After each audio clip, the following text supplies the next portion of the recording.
it's a little bit awkward to follow all those wonderful speeches.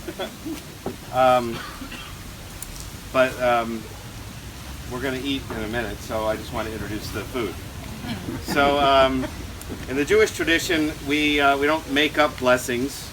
I kind of envy some of my colleagues who are priests and ministers because they get to say all kinds of very clever things before they bless the meal, before they eat, and we're kind of stuck with a formula.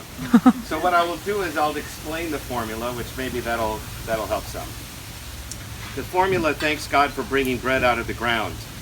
But of course, bread doesn't grow on trees and it doesn't grow on plants. It actually doesn't grow out of the ground.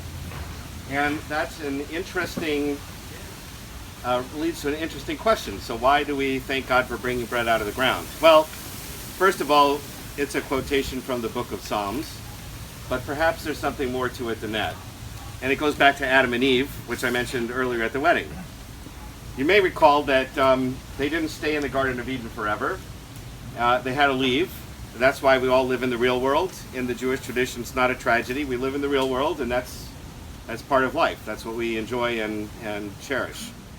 But as they're being escorted out of the Garden of Eden, God said to Adam, "By the sweat of your brow shall you have bread to eat," which kind of establishes that we know for sure that bread doesn't grow out of the ground. Maybe it grew on trees in the Garden of Eden so that Adam and Eve didn't have to work to get bread. But in the real world, we have to work.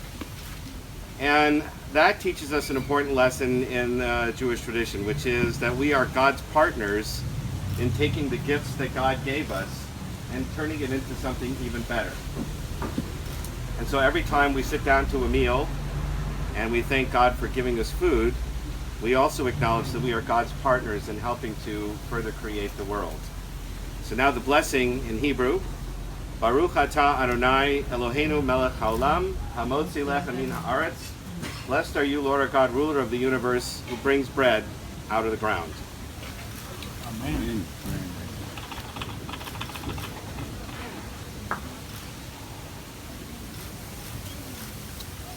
And now we'll cut this up so everybody will be able to have a piece of this challah. It's a special kind of bread that's braided. A special treat for Shabbat, but also at wedding occasions. Thank you very much.